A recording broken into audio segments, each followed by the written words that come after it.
ଦୁଇ ବର୍ଷ ତଳର କଥା। ଉତ୍ତର ଭାରତର ହିମାଳୟ ପର୍ବତମାଳାର ମୋ ଘରେ ଖରାଦିନ କଟାଉଥାଏ। ମୋର ଅନ୍ତରଙ୍ଗ ବନ୍ଧୁ ଶୈଳେନ୍ଦ୍ର ପାହାଡ଼ ଉପରେ ଘର ପାଇଁ ଜାଗାଟିଏ ବାଛିଥିଲା। ସେଇ ଜାଗାରେ ଆଜି ମୋ ଘର ଠିଆ ହୋଇଛି। ପାଖ ସହରରେ ଶୈଳେନ୍ଦ୍ରର ହୋଟେଲ ଅଛି। ମୋ ଘର ତୋଳା ହେବାର ବର୍ଷକ ପରେ ସିଏ ମୋ ଘରଠାରୁ ଅନତି ଦୂରରେ ଜଙ୍ଗଲ ଭିତରେ ଗେଷ୍ଟ ହାଉସଟିଏ ତୋଳିଥାଏ। ସେହି ଗେଷ୍ଟ ହାଉସରେ ମୋର ପ୍ରଥମ ମାରିଆ ଓ ଶ୍ୱେତଲାନାଙ୍କ ସହ ସାକ୍ଷାତ ହୋଇଥିଲା। ମୋ ଘରେ ଏକ ବନ୍ଧୁ ମିଳନ ଅବସରରେ ଶୈଳେନ୍ଦ୍ରକୁ ନିମନ୍ତ୍ରଣ କରିବା ସମୟରେ ଏହି ସାକ୍ଷାତ। ଏଇ ବହୁ ସମୟରେ ଚର୍ଚ୍ଚିତ ଗେଷ୍ଟ ହାଉସକୁ ଦେଖିବାକୁ ମୋ ମନରେ ଆଗ୍ରହ ଥାଏ। ବହୁ ବିଦେଶୀ ଭ୍ରମଣକାରୀ ଗେଷ୍ଟ ହାଉସକୁ ଯାତାୟାତ କରନ୍ତି। ଉଚ୍ଚ ପାହାଡ଼ ଓ ଆଖପାଖରେ ଥିବା ହିମ ବାହୁରୁ ଫେରନ୍ତା ବାଟରେ ଗେଷ୍ଟ ହାଉସରେ ରହିବାକୁ ସେମାନଙ୍କର ପସନ୍ଦ। ଯଦି ରୁମ୍ ଖାଲି ନଥାଏ ତେବେ ଗେଷ୍ଟ ହାଉସର କମ୍ପାଉଣ୍ଡ ଭିତରେ ତମ୍ବୁରେ ମଧ୍ୟ ରହିବାକୁ କୁଣ୍ଠା ନଥାଏ। ମୁଖ୍ୟ ରାସ୍ତାରୁ ଗେଷ୍ଟ ହାଉସ ଦେଇ ପାଦଚଲା ରାସ୍ତାର ପାଖରେ ଥିବା ଘଞ୍ଚ ଏକ ଜଙ୍ଗଲ ଭିତରକୁ ବାଟ ପଡ଼ିଥାଏ। ପାହାଡ଼ରୁ ଝରି ଆସିଥିବା ଛୋଟ ଛୋଟ ଝରଣା ସବୁ ଗଛପତ୍ର ଉହାଡ଼ରୁ ସକାଳର ନରମ ସୂର୍ଯ୍ୟ କିରଣରେ ଝଲମଲ କରୁଥାନ୍ତି। ବଡ଼ ମନୋହର ଦୃଶ୍ୟ। ପ୍ରକୃତରେ ଶୈଳେନ୍ଦ୍ର ଗେଷ୍ଟ ହାଉସ ପାଇଁ ଅତି ସୁନ୍ଦର ସ୍ଥାନଟିଏ ଯୋଗାଡ଼ କରିପାରିଥିଲା। ମୁଁ ଯିବା ସମୟରେ ଶୈଳେନ୍ଦ୍ର ଗଛ ମୂଳରେ ଥିବା ଉଚ୍ଚା ଜାଗାରେ ବସି ଆରାମସେ ଚାହା ପିଉଥାଏ। ସକାଳର ସୂର୍ଯ୍ୟ କିରଣରେ ତା ପାଖରେ ଥିବା ଟେବୁଲ ପାଖରେ ବସି ମାରିଆ ଓ ଶ୍ୱେତଲାନା ନରମ ସୂର୍ଯ୍ୟ କିରଣର ମଜା ଉଠାଉଥାନ୍ତି। ସେମାନଙ୍କୁ ମୋ ସହିତ ପରିଚୟ କରେଇ ଶୈଳେନ୍ଦ୍ର କହିଲା, ଏମାନେ ରୁଷିଆର ପ୍ରବଳ ଶୀତକୁ ଏଡ଼େଇ ଯିବା ପାଇଁ ଏଠିକୁ ଆସିଛନ୍ତି। ଶ୍ୱେତଲାନାର ସାଇବେରିଆରେ ନିଜର ବ୍ୟବସାୟ ଅଛି ଓ ମାରିଆ ମସ୍କୋର ଏକ ସ୍କୁଲରେ ଶିକ୍ଷୟିତ୍ରୀ। ସକାଳ ପ୍ରାୟ 11ଟା। ଜଙ୍ଗଲର ସବୁଜିମା ପରେ ନୀଳ ନିର୍ମଳ ଆକାଶରେ ଶିମିଳି ତୁଳା ଭଳି ଶୁଭ୍ର ବାଦଲଖଣ୍ଡ ଅଳସ ଭାବରେ ଉଡ଼ି ବୁଲୁଥାନ୍ତି। ସକାଳର ଥଣ୍ଡା ସୂର୍ଯ୍ୟ କିରଣରେ ଉଷୁମ ହୋଇ ଉଠୁଥାଏ। ପାଖ ବୁଦା ଭିତରୁ ବିରାଡ଼ିଟିଏ ଆସି ପାଖରେ ବସି ପଡ଼ି ଅତିଥିମାନଙ୍କୁ ଚାହିଁ ରହିଥାଏ। ମାରିଆ ହସ ହସ ମୁହଁରେ ମୋ ସାଙ୍ଗରେ ତାର ଖଣ୍ଡି ହିନ୍ଦୀରେ କଥାବାର୍ତ୍ତା ଆରମ୍ଭ କରି କହୁଥାଏ, ଏ ବର୍ଷ ମସ୍କୋରେ ବହୁତ ଶୀଘ୍ର ବରଫ ପଡ଼ିଯାଇଛି। ଅକ୍ଟୋବର ଶେଷ ଆଡ଼କୁ ମୁଁ ଝରକା ଖୋଲି ଦେଖେ ତ ଲନ୍ ଗଛ ଛାତ ସବୁ ବରଫ ଆସ୍ତରଣ ଭିତରେ ବୋଧହୁଏ ମଧ୍ୟ ରାତି ଅଧରୁ ବରଫପାତ ଆରମ୍ଭ ହୋଇଯାଇଛି। ତାହେଲେ ତୁମକୁ ଅଳ୍ପ ଅଳ୍ପ ହିନ୍ଦୀ ଜଣା? ମୁଁ ଆଶ୍ଚର୍ଯ୍ୟ ହୋଇ ତାକୁ କହିଲି, କିନ୍ତୁ ଯଦି ଇଂରାଜୀରେ କଥାବାର୍ତ୍ତା ହେବା ପାଇଁ ତୁମେ ସହଜ ମନେ କରୁଥାଅ ତେବେ ମୋର କିଛି ଆପତ୍ତି ନାହିଁ। ତୁମେ ଇଂରାଜୀରେ କହିପାର। ଶୈଳେନ୍ଦ୍ର କହିଲା, ଅନ୍ୟ ଭଦ୍ରମହିଳାଙ୍କୁ ଇଂରାଜୀ କିମ୍ବା ହିନ୍ଦୀ ଜଣା ନାହିଁ। ମାତ୍ର ସେ ବହୁତ ସ୍ମାର୍ଟ। ହିନ୍ଦୀ ନ ଜାଣି ମଧ୍ୟ ଭାରତକୁ ଆସିଛନ୍ତି। ଗୋଆରେ 2 ସପ୍ତାହ କଟେଇ ସାରିଲେଣି। ଦିଲ୍ଲୀରେ ମାରିଆ ସହ ତାଙ୍କର ଦେଖା ସାକ୍ଷାତ। ମାରିଆ ତାଙ୍କ ପାଇଁ ଭାଷାନ୍ତରକାରୀ କାମ କରିପାରିବ। ଶ୍ୱେତଲାନା ଜୀବନର ଅନେକ ଅନୁଭୂତି ବିଷୟରେ ମାରିଆ ଜାଣିଛି। ଶ୍ୱେତଲାନାର ଚେହେରାରୁ ଜଣାପଡ଼ୁଥାଏ ଯେ ସେ ବହୁତ ଚାଲାକ ଓ ସ୍ମାର୍ଟ। ସମସ୍ତଙ୍କୁ ପ୍ରଭାବିତ କଲା ଭଳି ତା ଚେହେରା ବେଶ୍ ସୁନ୍ଦର। ସମସ୍ତ ଦେହ କଳା ପୋଷାକରେ ଆବୃତ। କଳା ଟୋପି, କଳା ଓଢ଼ଣିଟିଏ ତାର ଆଖି, କାନ ଆଉ ନାକକୁ ବେଢ଼େଇ ରଖିଥାଏ। ତା ଚେହେରାକୁ ହାଇହିଲ୍ ଜୋତା ହଳକ ବି ବେଶ୍ ମାନୁଥାଏ। କଳା ପୋଷାକ ପରିହିତା ଏହି ସୁନ୍ଦରୀ ନାରୀଟିର ଚାହାଣୀରେ ପୁରୁଷ ହୃଦୟରେ ଆଲୋଡ଼ନ ସୃଷ୍ଟି କଲା ଭଳି ବିସ୍ମୟକାରୀ ମାନକତା ଭରି ରହିଥାଏ। ସେ ଭଲ ଭାବରେ ଜାଣିଥାଏ ଯେ ତାର ଆକାଂକ୍ଷିତ କୌଣସି ପୁରୁଷ ଏଡ଼େଇ ପାରିବ ନାହିଁ। ଶ୍ୱେତଲାନା ଦିଲ୍ଲୀ ହୋଇ ମସ୍କୋ ଫେରିଯିବା ପରେ ବି ଅନେକ ଦିନ ଯାଏ ଏଇ କଥା ବାରମ୍ବାର ଦୋହରାଉଥାଏ ଶୈଳେନ୍ଦ୍ର। ମାରିଆ କହିଲା ଯେ ସେ 2 ଜଣ ପାଖ ଜଙ୍ଗଲକୁ ବୁଲିଯିବେ। ଶ୍ୱେତଲାନାର ଏ ଜଙ୍ଗଲ ବହୁତ ପସନ୍ଦ। ସୂର୍ଯ୍ୟାଲୋକ ହେତୁ ହିମ ମଣ୍ଡଳୀୟ ଜଙ୍ଗଲଠାରୁ ଗ୍ରୀଷ୍ମମଣ୍ଡଳୀୟ ଜଙ୍ଗଲର ଏକ ଅଲଗା ବାସ୍ନା ଥାଏ। ସାଥିରେ ପ୍ୟାକ୍ ଲଞ୍ଚ ନେଇ ଉଦ୍ଦେଶ୍ୟହୀନ ଭାବେ ଜଙ୍ଗଲରେ ଘୂରିବୁ ଓ ଜାଙ୍ଗଲିକ ସୌନ୍ଦର୍ଯ୍ୟ ଉପଭୋଗ କରିବୁ। ମୁଁ ବୁଝିପାରିଲିନି ଶ୍ୱେତଲାନାର ଏଭଳି ଅଦ୍ଭୁତ ଖିଆଲ କାହିଁକି ହୁଏ। ଶୈଳେନ୍ଦ୍ର କହୁଥାଏ, ଦେଖ ଏ ଫ୍ରାନ୍ସି ଜୋତା ପିନ୍ଧି ଜଙ୍ଗଲରେ ବୁଲିବ। ମୁଁ ଅଧିକ କିଛି କହୁନି। ଏ ଆବଡ଼ା ଖାବଡ଼ା ରାସ୍ତାରେ ଆଖି ପିଛୁଳାକେ ସେ ମେନ୍ ରୋଡ଼ରେ ପହଞ୍ଚି ପାରିବ। ସେଦିନ ସନ୍ଧ୍ୟାରେ ମାରିଆ ଓ ଶ୍ୱେତଲାନାଙ୍କୁ ସାଙ୍ଗରେ ନେଇ ଶୈଳେନ୍ଦ୍ର ମୋ ଘରକୁ ଆସିଲା। ଅନ୍ୟ ଅତିଥିମାନେ ଆସି ସାରିଥାନ୍ତି। ସୂର୍ଯ୍ୟାସ୍ତ ହେବାକୁ ଘଣ୍ଟାଏ ପାଖାପାଖି ଥାଏ। ଶ୍ୱେତଲାନା ତାର ବେଶ ପୋଷାକରେ ଆକର୍ଷଣର କେନ୍ଦ୍ରବିନ୍ଦୁ ପାଲଟି ଯାଇଥାଏ। ସାମ୍ନା ଲନ୍ରେ ଗଛ ତଳେ ଫଟୋ ନିଆ ହେଉଥାଏ। କ୍ୟାମେରାର ଅବିରତ ଫ୍ଲାସ୍ ଭିତରେ ଶ୍ୱେତଲାନାର କେତେ ଯେ ଫଟୋ ସମସ୍ତେ ନେଇଛନ୍ତି ତାର ହିସାବ ମୋ ପାଖରେ ନାହିଁ। ତାର ଫଟୋଜେନିକ୍ ଚେହେରା ଓ ମନମୁଗ୍ଧକର ସ୍ମିତହାସ୍ୟ ଓ ବେପରୁଆ ଚାଲିଚଳଣି ସମସ୍ତଙ୍କୁ ବାନ୍ଧି ରଖିଥାଏ। ଗୋଟେ ଦୃଢ଼ମନା ଓ ସଂକଳ୍ପବଦ୍ଧା ନାରୀଟିଏ ଭଳି ତାର ବ୍ୟବହାର ଲାଗୁଥାଏ। ତା ମୁହଁରେ ମୁର୍ମୁର୍ମୁ ଭାବ ପରିବର୍ତ୍ତନ ମଧ୍ୟ ଚମକପ୍ରଦ। ଏଇ ଫଟୋ ଅଧିବେଶନର ସମାପ୍ତିରେ ମୋର ଜଣେ ସିନେମା ପ୍ରେମୀ ବନ୍ଧୁ ମନ୍ତବ୍ୟ ଦେଇ କହିଲେ, ଏଇ ମହିଳା ମୋତେ ପ୍ରସିଦ୍ଧ ଇଟାଲୀୟ ଚଳଚ୍ଚିତ୍ର ନିର୍ଦ୍ଦେଶକ ଫେଲିନିଙ୍କର ଏକ ଚଳଚ୍ଚିତ୍ର ମନକୁ ଆଣୁଛି। ସେଇ ଚଳଚ୍ଚିତ୍ରର ନାୟିକା ଏହି ଭଦ୍ରମହିଳାଙ୍କ ଭଳି କଳା ପୋଷାକ ପିନ୍ଧିଥିଲେ ଏବଂ ଏଇଭଳି କଳା ଓଢ଼ଣି ପକାଇଥିଲେ। ଗୋଟିଏ ଶବ୍ଦ ନ କହି ବି ସେ ଅନେକ କଥା ନୀରବରେ କହିପାରୁଛି। ଚଳଚ୍ଚିତ୍ରର ନାୟିକା ହେବା ପାଇଁ ସମ୍ପୂର୍ଣ୍ଣ ଯୋଗ୍ୟ ଏହି ଭଦ୍ରମହିଳା। କିନ୍ତୁ ମାରିଆର ଶୈଳୀ ସମ୍ପୂର୍ଣ୍ଣ ଭିନ୍ନ। ଜୀବନ ପ୍ରତି ସେମାନଙ୍କର ଦୃଷ୍ଟିଭଙ୍ଗୀ, ସ୍ୱଭାବ ଓ ଚରିତ୍ର ଦୁଇ ବିପରୀତ ମେରୁ ଭଳି। ଶ୍ୱେତଲାନାର ପୋଷାକ ଶୈଳୀ, ପରିଧାନର ଶୈଳୀ ସୌଖିନ। ମାରିଆ ସାଧାରଣ ପୋଷାକ, ସାଧାରଣ ସାର୍ଟ, ହଳେ ଜିନ୍ସ ଆଉ ହଳଦୀ ରଙ୍ଗର ଶାଲରେ ସୀମିତ। ଜଣେ ଦୃଢ଼, ଉଗ୍ର ଆଉ ଜଣେ ସରଳା ଓ ଲଜ୍ଜାଶୀଳା। ମୋତେ ଲାଗେ ଯେମିତି ଏଇ ବୈଶ୍ୟମାତା ହିଁ ସେ ଦୁଇଜଣଙ୍କୁ ନିକଟତର କରିପାରିଛି। ଶୈଳେନ୍ଦ୍ର ଓ ମୁଁ ବଗିଚାରେ ବୁଲିବା ବେଳେ ଶୈଳେନ୍ଦ୍ର ମୋତେ କହିଲା, ବଗିଚାରେ କେତେ ସୁନ୍ଦର ଫୁଲ ଅଛି। ଯଦି ମୋତେ କେତୋଟି ଫୁଲ ଚାରା ଦେବାକୁ ରାଜି ହେବୁ, ସକାଳେ ମାଡ଼ି ଆସି ନେଇଯିବ। ଗେଷ୍ଟ ହାଉସ୍ ଆଗରେ ଖରା ପଡ଼ୁଥିବା ଜାଗାମାନ ଅଛି। ଫୁଲ ଗଛଗୁଡ଼ିକ ଶୀଘ୍ର ବଢ଼ିଯିବ। ଶ୍ୱେତଲାନା ଗୋଟେ ଫୁଲଭରା କୃଷ୍ଣଚୂଡ଼ା ଗଛର ଡାଳ ଧରି ଠିଆ ହୋଇଥାଏ। ଶୈଳେନ୍ଦ୍ର କହିଲା, ପାଗଳୀଟାଏ। ଆଜି ସକାଳେ ଝର୍କା ଖୋଲି ଦେଖିଲା ବେଳକୁ ସେ ରୁମ୍ ସାମ୍ନା ପ୍ଲାଟଫର୍ମରେ କେବଳ ବ୍ରା ଆଉ ପ୍ୟାଣ୍ଟି ପିନ୍ଧି ଶୋଇ ରହି ରୌଦ୍ର ସ୍ନାନ କରୁଛି। ତା ପାଇଁ ଚା ନେଲା ବେଳେ ତାର ପୁଙ୍ଗୁଳା ଦେହ ଦେଖି ଚକିତ ହୋଇ ଚା ଥୋଇଦେଇ ଫେରି ଆସିଲା। କିଛି ସମୟ ନୀରବ ରହିବା ପରେ ଶୈଳେନ୍ଦ୍ର ପୁଣି କହିଲା, ମୋ ଗେଷ୍ଟ ହାଉସରେ ବହୁତ ବିଦେଶିନୀ ରହିଛନ୍ତି। ହେଲେ ଏଭଳି ଭଦ୍ରମହିଳା ମୁଁ ଦେଖିନାହିଁ। ମୁଁ ବିଶ୍ୱାସ କରିପାରୁନି ଗୋଟିଏ କିଶୋରୀ ମା ଓ ନିଜ ବ୍ୟବସାୟ ଚଳାଉଥିବା ମହିଳା କିପରି ଏତେ ବେପରବାୟ ସ୍ୱାଧୀନମନା ହୋଇପାରେ। ନିଃସନ୍ଦେହରେ ମୁଁ କହିବି ଯେ ସେ ଅତି ବେପରୁଆ। ବେଳେବେଳେ ଜଙ୍ଗଲୀ ସ୍ତ୍ରୀ ଭଳି ଲାଗେ। ତାର ଏଭଳି ସ୍ୱେଚ୍ଛାଚାର ବ୍ୟବହାର ପଛରେ କିଛି ଜଟିଳ ମାନସିକ ଅବବୋଧ ରହିଛି।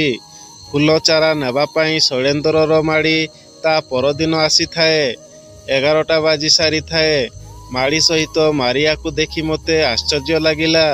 ମାରିଆ ତାର ବିରାଚରିତ ନୀଳ ରଙ୍ଗର ଜିନ୍ସ ସହ ଧଳା ସାର୍ଟ ପିନ୍ଧିଥାଏ ଓ ହଳଦିଆ ଶାଲ ଘୋଡ଼େଇ ହୋଇ ରହିଥାଏ। ମୁରୁକି ହସି ମୋତେ କହିଲା, ବିନା ଆମନ୍ତ୍ରଣରେ ଆସିଥିବାରୁ ମୋତେ କ୍ଷମା କରିବେ। ଫୁଲଗଛ ପାଖରେ ନଇଁପଡ଼ି କହିଲା, ଏ ଫୁଲର ବାସ୍ନା ବହୁତ ଭଲ। ମସ୍କୋରେ ଫୁଟୁଥିବା ଫୁଲ ତୁଳନାରେ ଏଗୁଡ଼ିକ ବହୁତ ଛୋଟ, ମାତ୍ର ମହକ ମାଦକ ଭରା।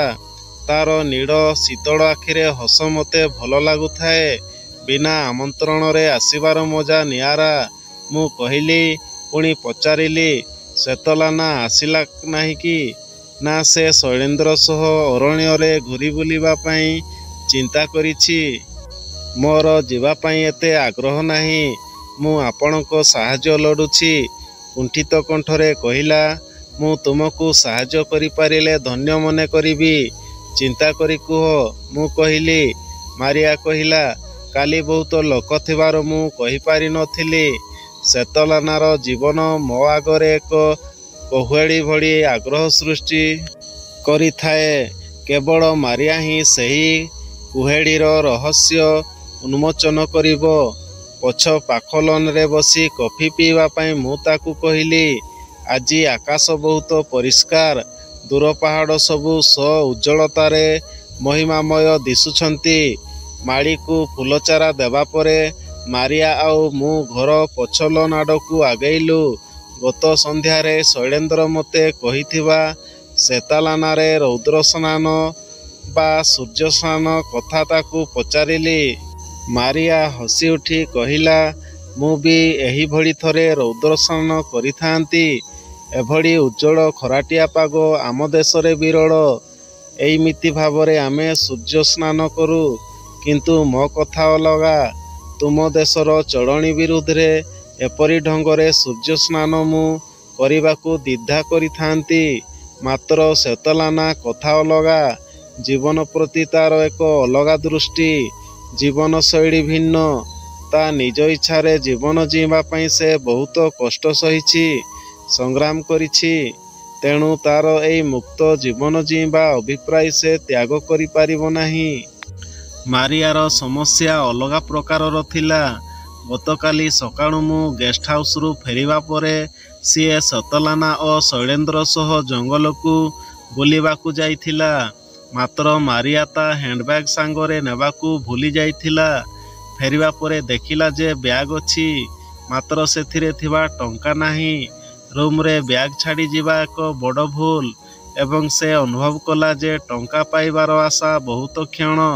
ଶ୍ୱେତଲାନାକୁ ଏସବୁ କହି କିଛି ଲାଭ ହେବ ନାହିଁ। ଏ ବିଷୟକୁ ନେଇ ସେ ହାଲ୍ଲାଗୁଲା କରିବ, ଯାହା ଫଳରେ ଶୈଳେନ୍ଦ୍ର ପାଇଁ ସମସ୍ୟା ମୁଣ୍ଡ ଟେକିବ ଏବଂ ଛୁଟିଦିନର ଆନନ୍ଦ ପୂରା ନଷ୍ଟ ହୋଇଯିବ। ମୁଁ ଦ୍ୱନ୍ଦ୍ୱରେ ଥିବାରୁ କିଛି ସ୍ଥିର କରିପାରୁନାହିଁ, ମାରିଆ ଅପ୍ରତିଭ ସ୍ୱରରେ କହିଲା। ତା'ପରେ ମୋର ମନେ ପଡ଼ିଲା ଯେ ତୁମେ ଗତ ସନ୍ଧ୍ୟାରେ ଅଳ୍ପ ଦିନ ମଧ୍ୟରେ ଦିଲ୍ଲୀ ଯିବା କଥା କହୁଥିଲ। ତେଣୁ ମୁଁ ତୁମକୁ ଅନୁରୋଧ କରୁଛି, ଏଭଳି ପରିସ୍ଥିତିରେ ମୋର ସାହାଯ୍ୟ ଦରକାର। ମୋର ହୋଟେଲ ବିଲ୍ ଦେବା ପାଇଁ ଅଳ୍ପ ପଇସା ଦରକାର। ମୁଁ ଦିଲ୍ଲୀରେ ପହଞ୍ଚିବା ପରେ ପରିଶୋଧ କରିପାରିବି। ମାରିଆର କଥା ଓ ତା'ର କଥା କହିବାର ଶୈଳୀ ମୋ ମନକୁ ଛୁଇଁଲା। ତା'ର ଛୁଟିର ଅମୋଦ ନଷ୍ଟ ନ ହେବା ପାଇଁ ଯେଉଁ ଚେଷ୍ଟା ମୋତେ ବହୁତ ପସନ୍ଦ ଲାଗୁଥାଏ, ସିଏ ବି ଶ୍ୱେତଲାନାର ଏଭଳି ପରିସ୍ଥିତିରେ ମନୋଭାବ କିପରି ପରିବର୍ତ୍ତନ ନ ହେବ ସେଥିପାଇଁ ଚେଷ୍ଟା କରୁଥାଏ। ଏହାଛଡ଼ା ମୋ ସହିତ ମାତ୍ର 2 ଥର କଥାବାର୍ତ୍ତାରେ ମୋ ପ୍ରତି ଭରସା ରଖିଥିବାରୁ ମୋତେ ଖୁସି ଲାଗୁଥାଏ। ଏଇ ସାମାନ୍ୟ କଥା ପାଇଁ ନ ଆସି ଖାଲି ଖବର ପଠେଇଥିଲେ ଯଥେଷ୍ଟ ହୋଇଥାନ୍ତା। ମୋତେ ତୁମ ବାନ୍ଧବୀ ପାଇଁ ତୁମ ଚିନ୍ତା ବହୁତ ଖୁସି ଲାଗୁଛି। ଏଇ ପରିସ୍ଥିତିରେ ଶ୍ୱେତଲାନା ବିଳମ୍ବ ନ କରି ପୋଲିସକୁ ଜଣେଇ ଦେଇ ସାରନ୍ତାଣି। ମୁଁ କହିଲି, ନା ନା, ଏପରି ନୁହେଁ। ତା' ବିଷୟରେ ଏମିତି ଚିନ୍ତା ମନକୁ ଆଣନ୍ତୁ ନାହିଁ। ମୂଳରୁ ତା'ର ବ୍ୟବହାର ଉପରେ ମୋର ମଧ୍ୟ ଏପରି ଧାରଣା ହୋଇଥିଲା। ଜଣଙ୍କ ଜୀବନରେ ବିପର୍ଯ୍ୟସ୍ତ ପରିସ୍ଥିତି ଜଣକୁ ଭାଙ୍ଗି ଦେଇପାରେ, କିନ୍ତୁ ଏହି ନାରୀ ଜଣକ ତା' ଜୀବନରେ କଳ୍ପନା ବାହାରର ବିପଦକୁ ସାମ୍ନା କରି ବଞ୍ଚିଛି। ମୋର ସାଧାରଣ ଜୀବନରେ ସାମାନ୍ୟ ସାମାନ୍ୟ କଥାରେ ମୁଁ ବିଚଳିତ ହୋଇପଡ଼େ, ଅସ୍ଥିର ହୋଇଯାଏ। ଶ୍ୱେତଲାନା ତା' ଜୀବନର ଅସୁମାରୀ ଝଡ଼ ଝଞ୍ଜା ସତ୍ତ୍ୱେ ଗୋଟେ ଚଳଚଞ୍ଚଳ କିଛି ଦୁର୍ଘଟଣା ଘଟି ନଥିବା ଭଳି ମୁକ୍ତ ଜୀବନଟେ ବଞ୍ଚିଛି। ଅନ୍ତତଃପକ୍ଷେ ଏତିକି ମୁଁ ତା'ଠାରୁ ଶିକ୍ଷା ଲାଭ କରିଛି। ତା' ପରେ ମାରିଆ କିଛି କ୍ଷଣ ପାଇଁ ଚୁପ୍ ହୋଇଗଲା।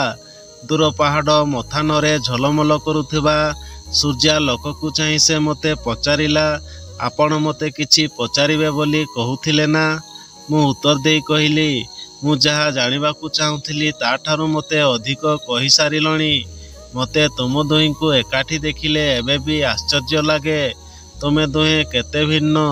ତୁମ ଦୁହିଁଙ୍କ ଭିତରେ ନିବିଡ଼ ସମ୍ପର୍କ ମୋତେ ପ୍ରହେଳିକା ଭଳି ମନେ ହୁଏ। ମାରିଆ ହସି ହସି ଉତ୍ତର ଦିଏ, ଏକଥା ନିଶ୍ଚିତ ଯେ ଆମେ ଦୁହେଁ ପ୍ରେମିକ ନୁହେଁ। ବୋଧହୁଏ ଏଇଭଳି ଚିନ୍ତା ଆପଣଙ୍କର ବ୍ୟସ୍ତତାର କାରଣ ହୋଇପାରେ। ମାରିଆ କହି ଚାଲିଥାଏ। ଆମର ବିଚାର ଓ ଦୃଷ୍ଟିକୋଣ ସମ୍ପୂର୍ଣ୍ଣ ନିଆରା। ଗୋଟିଏ ଚୁମ୍ବକର ଉତ୍ତର ମେରୁ ଓ ଦକ୍ଷିଣ ମେରୁ ଭଳି ଆମର ସ୍ଥିତି। ପଦାର୍ଥ ବିଜ୍ଞାନର ମୌଳିକ ଧର୍ମ ଭଳି ବିପରୀତ ମେରୁ ପରସ୍ପରକୁ ଆକର୍ଷଣ କଲା ଭଳି। ମୁଁ ପିଲାଦିନରୁ ଗଭୀର ଧର୍ମ ବିଶ୍ୱାସୀ। ଅନୁଭବ କରେ ଯେ 1917 ଅକ୍ଟୋବର ବିପ୍ଳବ ଆମ ସମାଜରେ ଈଶ୍ୱର ବିଶ୍ୱାସ ଉପରେ ଘୁଣ ଲଗେଇ ଦେଇଛି। ଈଶ୍ୱରଙ୍କ ଉପରେ ମଣିଷର ଆସ୍ଥା ଆଉ ଭରସା ଉପରେ ପ୍ରଶ୍ନବାଚୀ ଟାଣି ଦେଇଛି। ବୋଧହୁଏ ଶ୍ୱେତଲାନା ତା ଜୀବନରେ ଧର୍ମ ଶବ୍ଦ ହିଁ ଜାଣିନଥିବ। ଗତକାଲି ସନ୍ଧ୍ୟାରେ ଆପଣଙ୍କ ପାଖକୁ ଯିବା ବାଟରେ ପୁରୁଣା ଚର୍ଚ୍ଚ ପାଖ ଦେଇ ଯାଉଥିଲୁ। ମୋର ଇଚ୍ଛା ହେଉଥିଲା ଚର୍ଚ୍ଚ ଭିତରେ ବୁଲିଯିବା ପାଇଁ, ମାତ୍ର ଶ୍ୱେତଲାନା ମୋତେ ଯିବାକୁ ବାରଣ କଲା। କହିଲା, ମୋ ଭିତରେ ପୁରୁଣାକାଳିଆ ନିର୍ବୋଧ ଚିନ୍ତାଧାରା ସବୁ ଜମା ବାନ୍ଧି ଯାଇଛି। ମାର୍କ୍ସିଷ୍ଟମାନେ ଧର୍ମକୁ ଜନତାର ଅଫିମ ବୋଲି କୁହନ୍ତି। ମୁଁ କହିଲି, ଗର୍ବାଚୋଭ କ୍ଷମତାକୁ ଆସିବା ପର୍ଯ୍ୟନ୍ତ ପ୍ରତି ପରିବାରରେ, ସ୍କୁଲରେ ପିଲାମାନଙ୍କ ମସ୍ତିଷ୍କରେ ଏହି ଧାରଣା ସବୁ ଅନୁପ୍ରବେଶ କରେଇ ଦିଆଯାଇଥିଲା। ମୋତେ ଆଶ୍ଚର୍ଯ୍ୟ ଲାଗେ ଏତେ ପ୍ରତିକୂଳତା ଭିତରେ ତୁମର ଧର୍ମ ଉପରେ ବିଶ୍ୱାସ କିପରି ଅତୁଟ ରହିଲା। ମାରିଆ ସ୍ମିତ ହସଟେ ହସି କହିଲା, ମୋର ଏହି ଧାର୍ମିକ ଭାବ ପୂର୍ବଜନ୍ମର ସୁକୃତ। ଜୈବିକ ଗୁଣସୂତ୍ରର ଉତ୍ତରାଧିକାରିଣୀ ଭାବେ ମୁଁ ପାଇଛି। ମୋର ପୂର୍ବଜନ୍ମ ବୋଧହୁଏ ଭାରତରେ ହୋଇଥିଲା। ସେଥିପାଇଁ ମୁଁ ବାରମ୍ବାର ଏଠିକୁ ଆସେ, ହିନ୍ଦୀ ଶିଖିବାକୁ ଚେଷ୍ଟା କରେ। 3 ବର୍ଷ ତଳେ କାଶ୍ମୀରର ମତାନରେ ମୋତେ ଜଣେ ପଣ୍ଡିତ କହିଲେ କି ମୋର ପୂର୍ବଜନ୍ମର ନାଁ ଥିଲା ମାୟାଦେବୀ। ମାୟାଦେବୀ, ମାୟା ଶବ୍ଦର ଏକାଧିକ ଅର୍ଥ। ଆଲୌକିକ ଘଟଣା, ଯାଦୁ, ଅର୍ଥ, ସମ୍ପଦ, ଯୌନତା, ଛଳନାପୂର୍ଣ୍ଣ ଭଲ ପାଇବା ଇତ୍ୟାଦି ଇତ୍ୟାଦି। ମୁଁ ଭାବୁଛି ଏସବୁ ତୁମ ଅପେକ୍ଷା ତୁମ ବାନ୍ଧବୀଙ୍କ କ୍ଷେତ୍ରରେ ବେଶୀ ପ୍ରଯୁଜ୍ୟ। ମାରିଆ ମୋତେ ଛଡ଼କପରେ ଚାହିଁଲା ଓ କହିଲା, ଶ୍ୱେତଲାନାର ସବୁ କଥାରେ ତୁମେ ଦୋଷ ଦେଖୁଛ। ତୁମ ପାଇଁ ଏହା ଠିକ୍ ନୁହେଁ କିମ୍ବା ଶ୍ୱେତଲାନା ପାଇଁ ଏହା ଯଥାର୍ଥ ବିଚାର ନୁହେଁ। ତୁମେ ଯଦି ତାକୁ ବୁଝିବାକୁ ଚେଷ୍ଟା କରିବ, ତାର ବହୁତ ଭଲ ଗୁଣ ଜାଣିପାରିବ। ଏଥିରେ ତୁମର ମନ ଦୁଃଖ କରିବାର ନାହିଁ କିମ୍ବା ତା ସପକ୍ଷରେ ତର୍କ କରିବାର ନାହିଁ। ମୁଁ ଭାବେ ଯେ ସେ ଜଣେ ବୁଦ୍ଧିମତୀ ଓ ପରିବାର ଭଦ୍ର ମହିଳା। ବୋଧହୁଏ ତାଙ୍କର ଭାରତ ଆଗମନ ପଛରେ ମୋକ୍ଷ ଆଉ ଜୀବନକୁ ଖୋଜି ପାଇବାର ଜିଜ୍ଞାସା ରହିଛି। ତୁମେ ଏ ଦିଗରେ ପ୍ରଥମ ପାହାଚ ଅତିକ୍ରମ କରିସାରିଥିବା ସ୍ଥଳେ ସିଏ 2-3ଟା ପାହାଚ ଡେଇଁ ସାରିଲାଣି। ମାରିଆ ପଚାରିଲା, ମୁଁ ତୁମ କଥା ବୁଝିପାରୁନି। ଜୀବନର ଲକ୍ଷ୍ୟ କ'ଣ? ମୁଁ କହିଲି, ଆମ ଧର୍ମ ଶାସ୍ତ୍ର ଅନୁସାରେ ମଣିଷ ଜୀବନର ଅନ୍ତିମ ଲକ୍ଷ୍ୟ ହେଉଛି ମୋକ୍ଷ। ଜନ୍ମ ପୁନର୍ଜନ୍ମର ଚକ୍ରରୁ ମୁକ୍ତି। ଜୀବନର ବିଭିନ୍ନ ଅବସ୍ଥାରେ ଧର୍ମ, ଅର୍ଥ, କାମର ନୈତିକ ଆଚରଣ, ଭୌତିକ ସୁଖ, ଠିକ୍ ମାର୍ଗରେ ଇନ୍ଦ୍ରିୟ ସୁଖ ଉପଲବ୍ଧି। ସଠିକ୍ ଆଚରଣ ଦ୍ୱାରା ହିଁ ମୋକ୍ଷ ପ୍ରାପ୍ତି ହୋଇଥାଏ। ମାରିଆ କହୁଥାଏ, ମୁଁ ଏତେ ଗହନ ପାଠ ବୁଝିପାରୁନାହିଁ। ସମସ୍ତ ଐତିହାସିକ ଉତ୍ଥାନ ପତନ, ବର୍ତ୍ତମାନର ଦାରିଦ୍ରତା ସତ୍ତ୍ୱେ ଭାରତ ଗଭୀର ଧର୍ମବିଶ୍ୱାସୀ। ସେଥିପାଇଁ ମୋତେ ଅନ୍ତରଙ୍ଗ ଲାଗେ। ନିରକ୍ଷରତା ହାର ଅଧିକ, କିନ୍ତୁ ଜୀବନର ଗଭୀର ଅନ୍ତ ଗୁଣବତ୍ତା ସହ ତାର କିଛି ସମ୍ପର୍କ ନାହିଁ। ଭାରତୀୟ ଧର୍ମ ଉପରେ ବିଶ୍ୱାସ ରଖି ସରଳ ଓ ଶାନ୍ତ ଜୀବନ ବିତାଉଛନ୍ତି। ଧର୍ମ ସଚେତନତା ତାଙ୍କର ବଂଶଗତ ଗୁଣ। ମୁଁ କହିଲି, ତୁମ ସହ ମୁଁ ଏକମତ। ଧନୀ ଦେଶର ଜୀବନଶୈଳୀ ମୁଁ ଲକ୍ଷ୍ୟ କରିଛି। ଆଧୁନିକ ଶିକ୍ଷା, ବୈଷୟିକ ପ୍ରଗତି ସେମାନଙ୍କୁ ଭୌତିକ ସ୍ତରରେ ସ୍ୱାଚ୍ଛନ୍ଦ୍ୟତା ପାଇଁ ବାଧ୍ୟ କରିଛି, ଯାହାଫଳରେ ସେମାନଙ୍କର ଆଧ୍ୟାତ୍ମିକ ଚେତନା ଅବହେଳିତ। ଏହିଭଳି ଜୀବନଶୈଳୀ ସାରା ପୃଥିବୀର ଉନ୍ନତ ଜୀବନ ରୂପେ ଗ୍ରହଣ କରାଯାଉଛି। ସାଂସାରିକ ସୁଖଭୋଗକୁ ପ୍ରାଧାନ୍ୟ ଦିଆଯାଉଥିବାରୁ ମଣିଷର ଆବେଗ, ଧର୍ମ ଓ ଜୀବନର ନାନ୍ଦନିକତା ଗୌଣ ହୋଇଯାଉଛି। ତେଣୁ ଧର୍ମ ପାଇଁ ତୁମର ଆବେଗ ମୋତେ ଭଲ ଲାଗିଛି। ଆକାଶରେ ମେଘ ଜମାଟ ବାନ୍ଧି ଆସୁଥାଏ। ନିକଟରେ ବର୍ଷା ହେବାର ସମ୍ଭାବନା ନଥାଏ। ଦୂର ପାହାଡ଼ ଶିଖରରେ ବରଫ ପଡ଼ିବା ଭଳି ବୋଧ ହେଉଥିଲା। ଜୋରରେ ଝଡ଼ ଆସିବାର ସୂଚନା। ପାଗରେ ଶୀତଳତାର ସ୍ପର୍ଶ। ମାରିଆ ତାର ହାଲକା ହଳଦିଆ ଶାଲ ଭିତରେ ଥରୁଥାଏ। ସମୟ ଗୋଟାଏ ପାଖାପାଖି।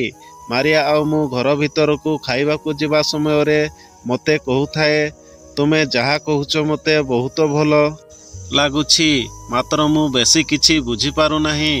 ମୁଁ ହସିଲି। କାହାକୁ ଭଲ ପାଇବା ତାକୁ ବୁଝିବା ଠାରୁ ବେଶୀ ଗୁରୁତ୍ୱପୂର୍ଣ୍ଣ। ବେଳେବେଳେ ମୁଁ ବହୁତ ବିଷୟ ବୁଝିପାରେ ନାହିଁ। ବୁଝିପାରିବା ହେଉଛି ଆମ ବୁଦ୍ଧିମତ୍ତାର କାର୍ଯ୍ୟ, କିନ୍ତୁ ଭଲ ପାଇବା ଠାରୁ ଏହା ନିମ୍ନ ସ୍ତରର। ଆମେରିକାର ପ୍ରଖ୍ୟାତ ଲେଖକ ହେମିଙ୍ଗୱେ ଲେଖିଥିଲେ, ଗୋଟିଏ ବୃକ୍ଷରୁ ଦେଖିବା ଓ ଭଲ ପାଇବା ତାର ଉଦ୍ଭିଦ ଜ୍ଞାନ ଠାରୁ ଯଥେଷ୍ଟ ଉଚ୍ଚରେ। ମୁଁ କହିଲି। ମାରିଆ ହସି ହସି କହିଲା, ଆଜି ଆମର କଥାବାର୍ତ୍ତା ବେଶ ଆଗ୍ରହୋଦ୍ଦୀପକ। ମୋତେ ତୁମ ଶ୍ୱେତଲାନା ବିଷୟରେ କହିବାକୁ କହିଥିଲ, କିନ୍ତୁ ମୁଁ ତୁମକୁ ମୋ ବିଷୟରେ ହିଁ କହି ଚାଲୁଥିଲି। ଲଞ୍ଚ ଖାଇସାରିବା ପରେ ମାରିଆ କିଛି ସମୟ ଚୁପ୍ ରହିଥାଏ। କିଛି ସମୟ ପରେ କହିଲା, ତା ବିଷୟରେ ତାକୁ ପଚାରିବାଟା ହିଁ ଭଲ ହେବ। ତୁମେ ଯଦି ଚାହିଁ ମୁଁ ତାକୁ ଆସନ୍ତାକାଲି ସାଥିରେ ନେଇ ଆସିବି ଏବଂ ତୁମ ଦୁହିଁଙ୍କର ଆଳାପ ଆଲୋଚନାକୁ ମୁଁ ଭାଷାନ୍ତର କରିବି। ମାରିଆ ଯିବା ପରେ ମୁଁ ଚିନ୍ତା କଲି, ମୁଁ ଶ୍ୱେତଲାନାକୁ କ'ଣ ପଚାରିବି। ମୋ ଭିତରେ କିଛି ନିର୍ଦ୍ଦିଷ୍ଟ ପ୍ରଶ୍ନ ନଥାଏ। ତା ବିଷୟରେ ମୁଁ ଯାହା ଦେଖୁଥାଏ ଓ ଶୁଣୁଥାଏ ସେଇଟା ସାଧାରଣ କୌତୂହଳର ପ୍ରଶ୍ନ। ବୋଧହୁଏ ଜଣେ ସୁନ୍ଦରୀ ମହିଳାର ଏଇଭଳି ସ୍ୱେଚ୍ଛାକୃତ ଆଚରଣ ଓ ପ୍ରଦର୍ଶନ ଜଣକୁ ତା ବିଷୟରେ ଜାଣିବା ପାଇଁ ଉତ୍ସାହିତ କରିବ। କିନ୍ତୁ ଏହାଠାରୁ ଆଉ କିଛି ଅଧିକ ଥିଲା ଯାହାକି ମୋର ଆଗ୍ରହକୁ ଦ୍ୱିଗୁଣିତ କରିଦେଇଥିଲା। କୋଉଭଳି କଠିନ ପରିସ୍ଥିତି ତାକୁ ଜୀବନର ଆଦ୍ୟ ଭାଗରେ ସଂଗ୍ରାମ କରିବାକୁ ବାଧ୍ୟ କରିଥିଲା। ଜୀବନକୁ ତା ନିଜ ଢଙ୍ଗରେ ବଞ୍ଚିବା ପାଇଁ ସେ ସାହସ କିପରି ଓ କେଉଁ ଭାବେ ସଂଗ୍ରହ କରିପାରିଲା, ଏକଥା କହିଲେ ଠିକ୍ ହେବ ଯେ ଏହା ଜାଣିବା ପାଇଁ ମୋ ଅବଚେତନ ମନରେ ଆଗ୍ରହ ସୃଷ୍ଟି ହୋଇସାରିଥିଲା ଏବଂ ତାକୁ ଭେଟିବା ପାଇଁ ମୋର ଉତ୍କଣ୍ଠା ବଢ଼ିଯାଇଥିଲା। ପରଦିନ ସକାଳ। ମାରିଆ ଓ ଶ୍ୱେତଲାନା 11ଟା ବେଳେ ଆସିଲେ। ଶ୍ୱେତଲାନା ତାର ବିରାଚରିତ ପୋଷାକ ପିନ୍ଧିଥାଏ। ଚେହେରାରେ ସେଇ ସ୍ନିଗ୍ଧତା, ସେଇ ଲାସ୍ୟ ଦେହ ଲାବଣ୍ୟ ଓ ଦୃଢ଼ତାର ପରିଚୟ। ଓଠରେ ଲୁକାୟିତ ହସର ଆଭାସ। ମାରିଆ କଥାବାର୍ତ୍ତା ଆରମ୍ଭ କଲା।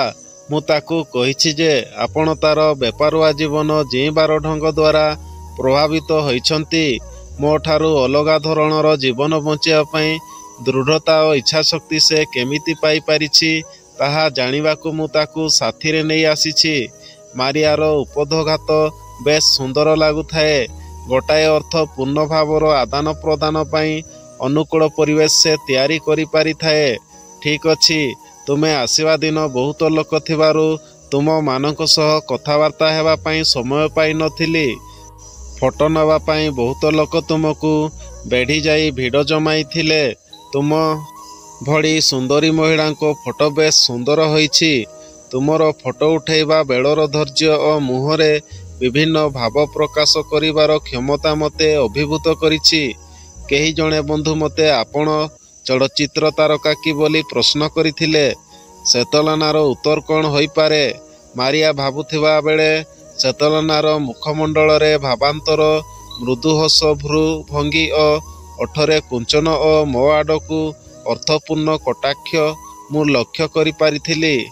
ପରିଶେଷରେ ତାର ମୁଖମଣ୍ଡଳରେ ଏକ ଚିନ୍ତାପୂର୍ଣ୍ଣ ଆବେଗ ଆସିଯାଉଥାଏ। ତାର ଶାନ୍ତ ମୁଖମଣ୍ଡଳକୁ ମୁଁ ଦେଖୁଥିବା ବେଳେ ମାରିଆକୁ ସେ ତାର ଉତ୍ତର ଦେଉଥାଏ, ଯେମିତି ମୁଁ ତାର ମନ ଭିତରେ ଚିନ୍ତା ସବୁକୁ ବୁଝିପାରିଛି ଏବଂ ମାରିଆ ସେ ସବୁକୁ ବର୍ଣ୍ଣନା କରିପାରିବ। ତା ମୁଖମଣ୍ଡଳରେ ଦୃପ୍ତତାରୁ ମୁଁ ଆଖି ଫେରାଇ ପାରୁନଥାଏ। ଶ୍ୱେତଲାନାର ଉତ୍ତର ମାରିଆ ଦେଉଥାଏ, ଗତକାଲି ମାରିଆ ଆପଣଙ୍କୁ ସାକ୍ଷାତ କରିବାକୁ ଆସିବା ପରେ ଶୈଳେନ୍ଦ୍ର ସହ ଜଙ୍ଗଲ ଭିତରକୁ ବୁଲି ଯାଇଥିଲି। କିଛି ସମୟ ପରେ ଜଙ୍ଗଲ ଭିତରେ ଏକ ବିରାଟକାୟ ପଥର ଖଣ୍ଡ ପାଖରେ ପହଞ୍ଚିଗଲୁ। ପଥରର ଉପର ଭାଗ ପୂରା ସମତଳ, ପୂର୍ବ ପଟକୁ ତୀକ୍ଷ୍ଣ ଗଡ଼ାଣି। ପଥର ଖଣ୍ଡ ଉପରୁ ମୁଁ ତଳକୁ ଚାହିଁଲା ବେଳକୁ ହଠାତ୍ ମୋ ମାନସ ପଟରେ ଗୋଟିଏ ପରିଚିତ ଦୃଶ୍ୟ ଭାସି ଆସିଲା। 100 ଫୁଟ ତଳର ଗଛଲତା ମୋତେ ଦୃଶ୍ୟମାନ ହେଲା। ଶୈଳେନ୍ଦ୍ର ଧୀର ସ୍ୱରରେ କହୁଥାଏ, ଜଣେ ଯଦି ଦୈବାତ୍ ଏଠୁ ଖସିଯାଏ କିମ୍ବା ଡେଇଁପଡ଼େ, ଏ ଜନ୍ମର ଯନ୍ତ୍ରଣା ଓ ଯାତନା କିଛି କ୍ଷଣ ମଧ୍ୟରେ ଶେଷ ହୋଇଯିବ। ତାଙ୍କର ଏଇ କଥା ମୋ ମନ ଭିତରେ ବହୁତ ଦିନ ତଳର ଚିନ୍ତା ପ୍ରତିଧ୍ୱନିତ କରୁଥାଏ। ମାରିଆ କିଛି ସମୟ ରହି ଶ୍ୱେତଲାନାକୁ ଚାହିଁ ରହିଲା। ତାପରେ ଗମ୍ଭୀର ସ୍ୱରରେ କହିବା ଆରମ୍ଭ କଲା, ସାଇବେରିଆର ଉରାଲସ୍ ପର୍ବତମାଳା ଆମ ଘରଠାରୁ ବେଶୀ ଦୂର ନୁହେଁ। ଏମିତି ଜାଗାଟିଏ ଅଛି, ଠିକ୍ ସେହିଭଳି ପାହାଡ଼ ଉପରେ ସମତଳ ଚଟାଣ। ଦିନେ ସନ୍ଧ୍ୟାରେ ମୁଁ ତା ଉପରେ ଠିଆ ହୋଇ ତଳକୁ ଲମ୍ଫ ଦେବା ପାଇଁ ଉଦ୍ୟମ କରିଥିଲି। ଶେଷ ଥର ପାଇଁ ତଳକୁ ଅନେଇଲି।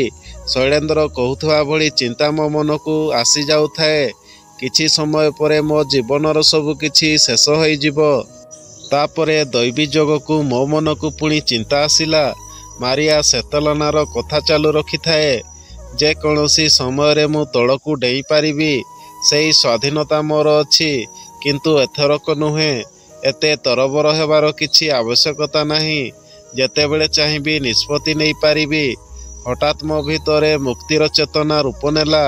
ଶ୍ୱେତଲାନାର ମୁହଁକୁ ଚାହିଁ ମାରିଆ କିଛି ସମୟ ରହିବା ପରେ ପୁଣି ଆରମ୍ଭ କଲା, ମୁଁ ପିଲାଦିନେ ଶୀତ ଋତୁର ଆରମ୍ଭରେ ଉଚ୍ଚ ଆକାଶରେ ଧୂସର ବନା ସାଇବେରୀୟ ସାରସମାନଙ୍କ ହଜାର ହଜାର ମାଇଲ ଅତିକ୍ରମ କରି ଦୂର ଭାରତକୁ ଉଡ଼ିଯିବାର ଦୃଶ୍ୟରେ ମୁଗ୍ଧ ହୋଇ ଅନାଇ ରହୁଥିଲି।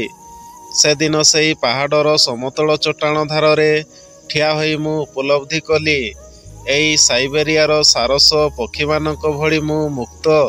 ଯେତେବେଳେ ଯାହା ଚାହିଁବି କରିପାରିବି। ମୁକ୍ତିର ମହତ ଚିନ୍ତା ମୋତେ ହଠାତ୍ ଗ୍ରାସ କରିବାକୁ ଲାଗିଲା।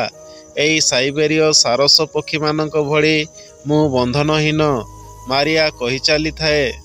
ଘରକୁ ଫେରିବା ବାଟରେ ମୋ ମନରୁ ଯେତେ ସବୁ ନକାରାତ୍ମକ ଚିନ୍ତା ଥିଲା, ସେ ସବୁ ଉଭେଇ ଯାଇଥାଏ ଓ ମୁକ୍ତିର ସ୍ଥାନରେ ମୋ ହୃଦୟ ଭରି ଯାଇଥାଏ।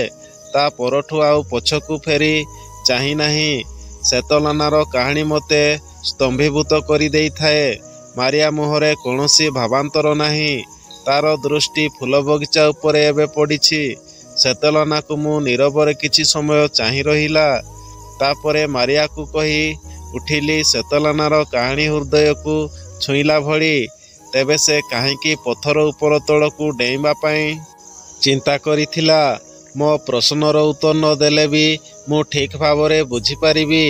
ଶ୍ୱେତଲାନା ମାରିଆ ମାଧ୍ୟମରେ କହୁଥାଏ, ମୋ ସ୍ୱାଧୀନ ଇଚ୍ଛାର କାହାଣୀ ଆପଣଙ୍କୁ ଶୁଣେଇଲି ଏବଂ ଆପଣଙ୍କ ପ୍ରଶ୍ନ ଏହାର ସ୍ୱାଭାବିକ ପ୍ରତିକ୍ରିୟା। ମାରିଆ ଆପଣଙ୍କୁ ବୋଧହୁଏ କହିଥାଇପାରେ, ମୋତେ 17 ବର୍ଷ ବେଳେ ମୋ ମା ବାପା କାର୍ ଆକ୍ସିଡେଣ୍ଟରେ ପ୍ରାଣ ହରାଇଥିଲେ। ମୋ ମଉସା, ଯିଏକି ମୋ ବାପାଙ୍କର ବ୍ୟବସାୟରେ ଅଂଶୀଦାର ଥିଲେ, ତାଙ୍କ ତତ୍ତ୍ୱାବଧାନରେ ମୋର 3 ବର୍ଷ ଅତିବାହିତ ହୋଇଥିଲା। ଶେଷ ବର୍ଷରେ ମୁଁ ନିଜକୁ ଅନ୍ତଃସତ୍ତ୍ୱା ଆବିଷ୍କାର କଲି।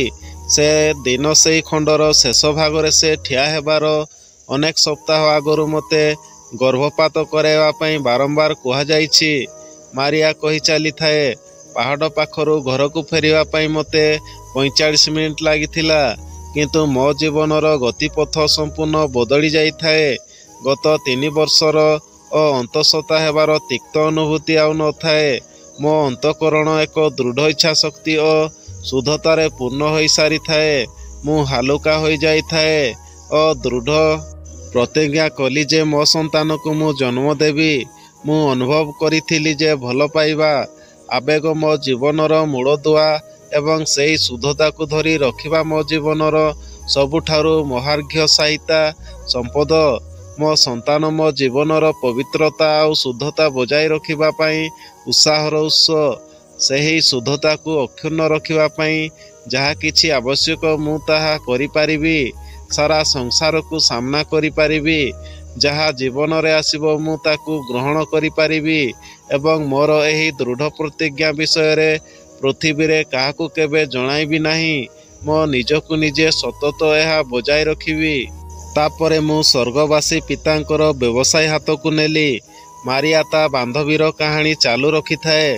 ଏ ପୁରୁଷ ପ୍ରଧାନ ପୃଥିବୀରେ ମୋ ନିଜ ପାଇଁ ସ୍ୱାଧୀନ ଭାବରେ ଜୀଇଁବା ଭଳି ଜୀବନଟିଏ ତିଆରି କରିବା ପାଇଁ ସାହସ ସଞ୍ଚୟ କରିନେଲି।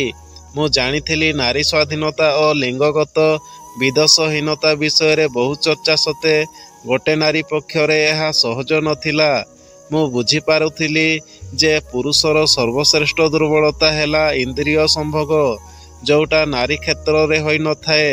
ଯାହା ପୁରୁଷର କ୍ଷତି ତାହା ନାରୀ ପକ୍ଷରେ ଲାଭ।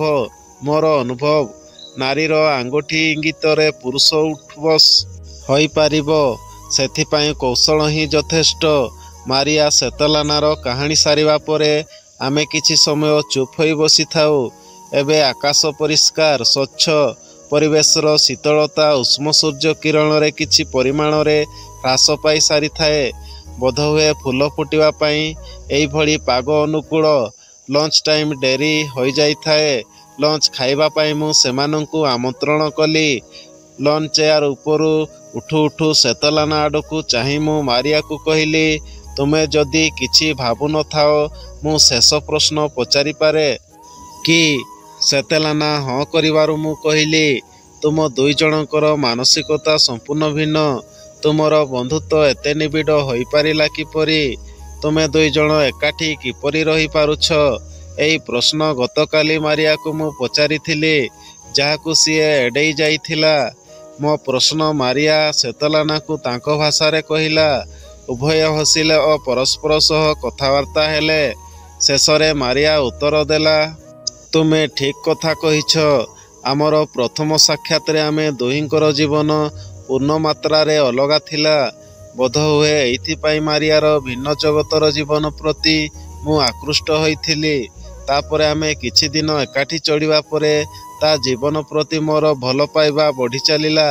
ମାରିଆର ସରଳ ଜୀବନ ଓ ଛଳନାବିହୀନ ଜୀବନଶୈଳୀ ଜୀବନଠାରୁ ମୋର ଚାରିପଟର ପରିଚିତ ପ୍ରତାରଣାପୂର୍ଣ୍ଣ ବ୍ୟବସାୟୀର ଜୀବନଠାରୁ ମାରିଆର ଜୀବନ ସମ୍ପୂର୍ଣ୍ଣ ବିପରୀତ ଥିଲା। ମୋ ସନ୍ତାନର ବୟସ ବୃଦ୍ଧି ସଙ୍ଗେ ସଙ୍ଗେ ବର୍ଷ ବିତୁଥାଏ। ତାର ନିରୀହ ଆଉ ବିଶ୍ୱାସ ଭରା ଆଖି ଦୁଇଟିକୁ ମଝିରେ ମଝିରେ ମୁଁ ଦେଖିଲେ ମୋର ବିତୁଥିବା ଜୀବନଧାରା ପ୍ରତି ମୁଁ ବୀତଶ୍ରଦ୍ଧ ହୋଇ ପଡ଼ୁଥାଏ। ମୁଁ ଭାବୁଥାଏ ମୋ ଝିଅ କ'ଣ ମୋ ଭଳି ଜୀବନ ଜୀଇଁବ? ଏଇ ଚିନ୍ତା ମୋତେ ଘାରୁଥାଏ।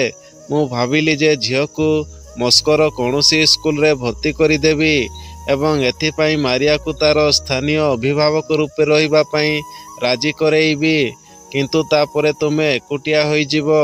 ମୁଁ ପ୍ରଶ୍ନ କଲି, ମୋ ବାପା ମାଆଙ୍କର ମୃତ୍ୟୁ ପରେ ମୁଁ କ'ଣ ଏକୁଟିଆ ହୋଇ ଯାଇନଥିଲି କି? ତାପରେ ମୋ ଜୀବନରେ ମୋ ଝିଅ ଆସିଲା। ମୁଁ ଆଉ ଏକୁଟିଆ ନଥିଲି। ମୁଁ ଜାଣିଛି ସେ ଯେଉଁଠି ରହିଲେ ବି ତାର ହସ ହସ ମୁହଁ ସଦାବେଳେ ମୋ ହୃଦୟରେ ରହିବ। ମାରିଆ ସେତଲାନାର ଉତ୍ତର ଅବ୍ୟାହତ ରହିଥାଏ। ମୋ ଜୀବନରେ କୌଣସି ଚର୍ଚ୍ଚ କିମ୍ବା ମାରିଆ ଭଳି ପାଦ୍ରୀଙ୍କ ପାଖକୁ ଯାଇନାହିଁ। କେବେ ବି ବାଇବେଲ ପଢ଼ିନାହିଁ। ଏତିକି ଜାଣିଛି ଯେ ଯଦି ଭଗବାନ ବୋଲି କେହି ଥାଆନ୍ତି, ସେ ଛୋଟ ପିଲାମାନଙ୍କୁ ପୃଥିବୀକୁ ପଠାନ୍ତି। ବଡ଼ମାନେ କିପରି ଆଦର୍ଶ ଜୀବନ ଜୀଇ ପାରିବେ, ତା ଶିକ୍ଷା ଦେବାକୁ। ମୁଁ ଜାଣିପାରୁଛି ବିନା ଶବ୍ଦ ଉଚ୍ଚାରଣରେ ମୋ ଝିଅ ମୋତେ ଏହି ଶିକ୍ଷା ଦେଇ ଚାଲିଛି। ସେଦିନ ରାତିରେ ମାରିଆ ଓ ସେତଲାନା ଦିଲ୍ଲୀ ଫେରିଗଲେ।